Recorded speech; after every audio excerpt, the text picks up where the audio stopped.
Hello, welcome to a new unboxing and quick testing. Today will be another nano quadcopter. This is the HUI U207. Okay, this is again new nano size quadcopter. So what will you find in the box?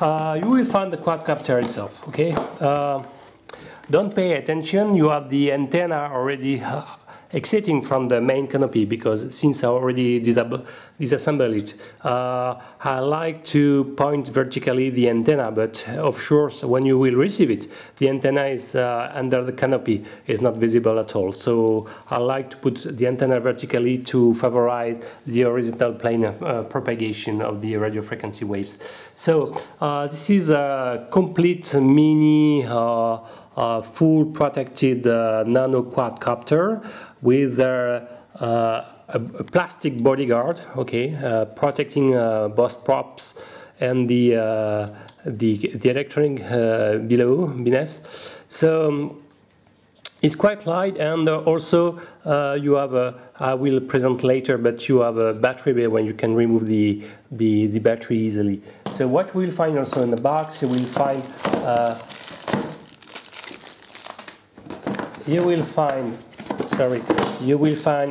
bags with the props, spare props, okay, two of them, two clockwise and two counterclockwise, as well as an USB charger ending with a micro logic connector. Usually for such size of quadcopter, it's more a mini GST 1.25mm plugs used, but for this model, it's a micro low-Z one.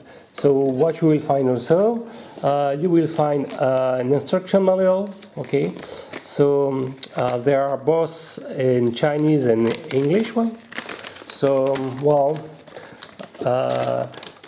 the instruction manual is, you will find all the basic instruction, as well how to fly it, and well, very badly explained, but the calibration procedure in this part of the documentation. So okay, and what you will find this transmitter, okay, bigger than the nano quadcopter transmitter usually shipped with, for example, the Cheerson and so on.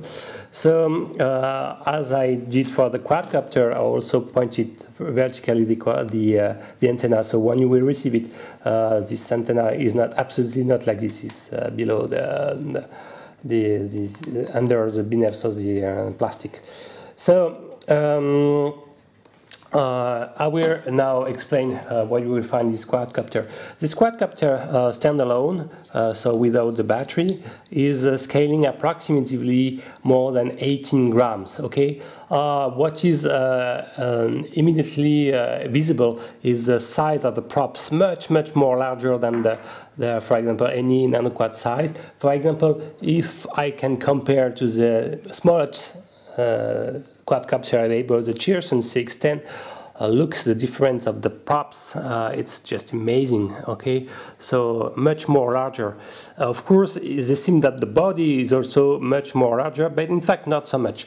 Okay, you can see if I center the quadcopter, the main diagonal motor to motor is approximately, well, motor to motor 5.5 centimeters. So compared to the 4 centimeters of the Cheerson, is larger, but not so much.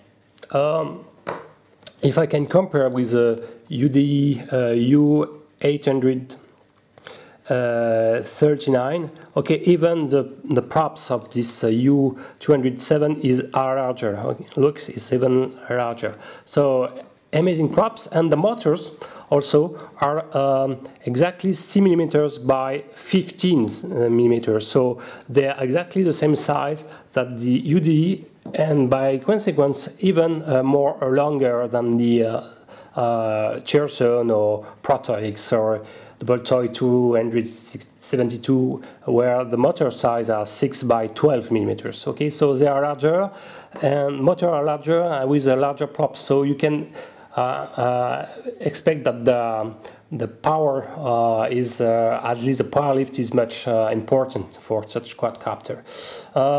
You will find a battery bay there where you can welcome the battery.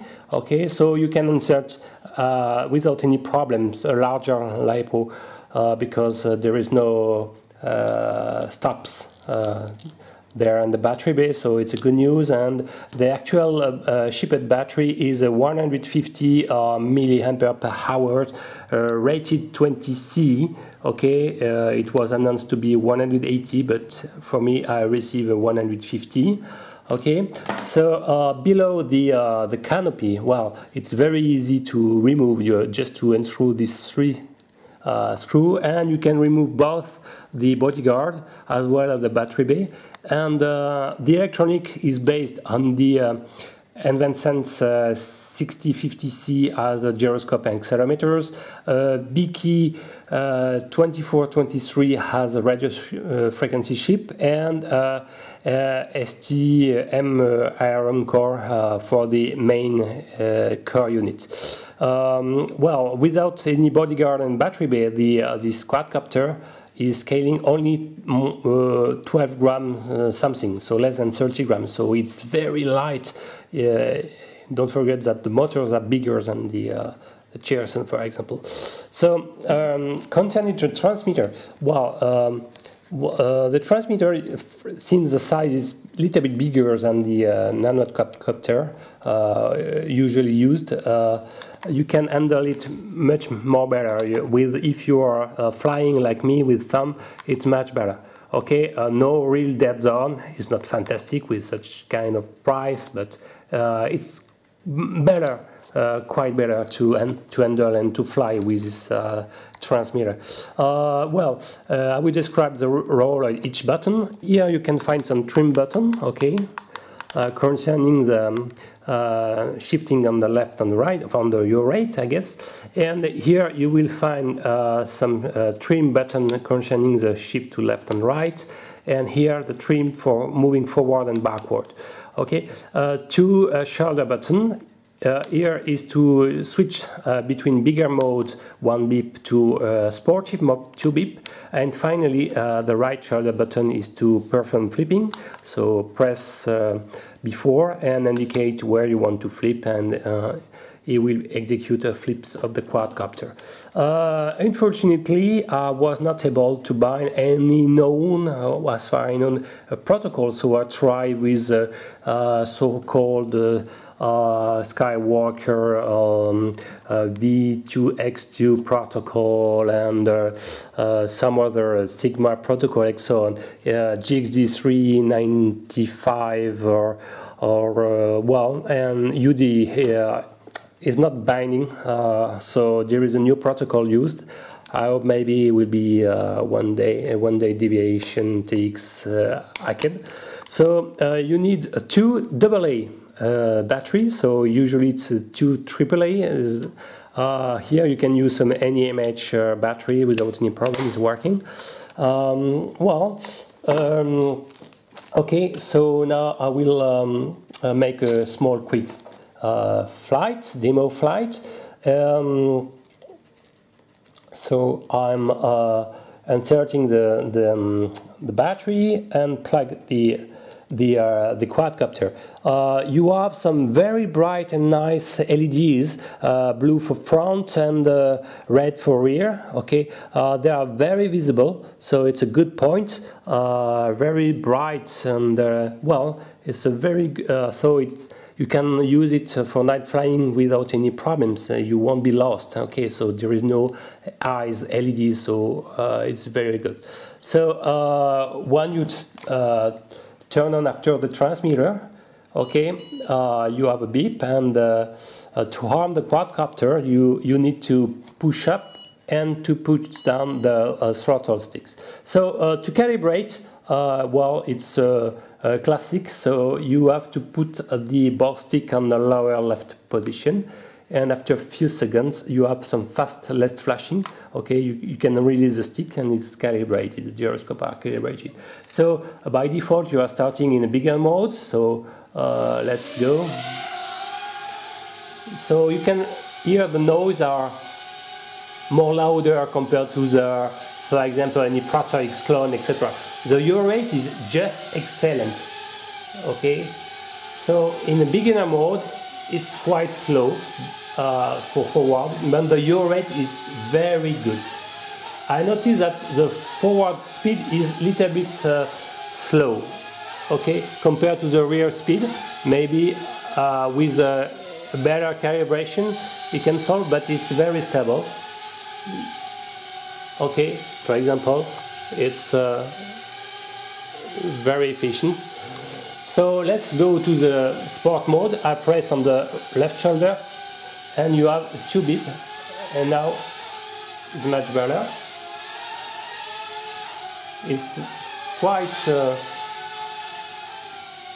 quite agile, very stable, not fantastic fast, but it's okay.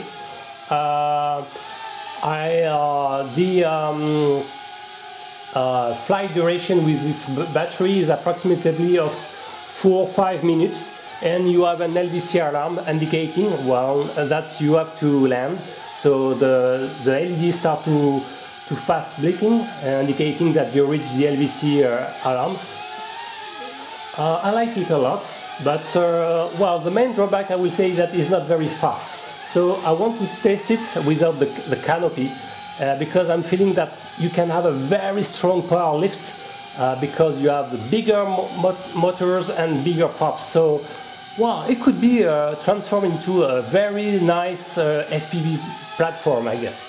I will try in sooner and try to make this transformation. So, well, it's quite agile, very easy. The yaw rate, I like it, it's very good.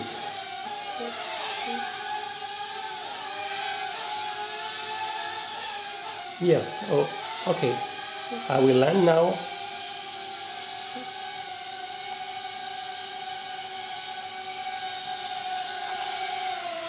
Okay, so this will be the end of this unboxing and quick testing of the U207. Very stable nano-quadcopter. Oh wow, it's the bodyguard is very efficient. I already crashed it a lot, and no damage at all to the props and to the motor, so it's very efficient. The yaw rate is just amazing, very good. Well, probably is not a very fast quadcopter, so outdoors won't be so fantastic. Well, at least if you keep the canopy on the bodyguard.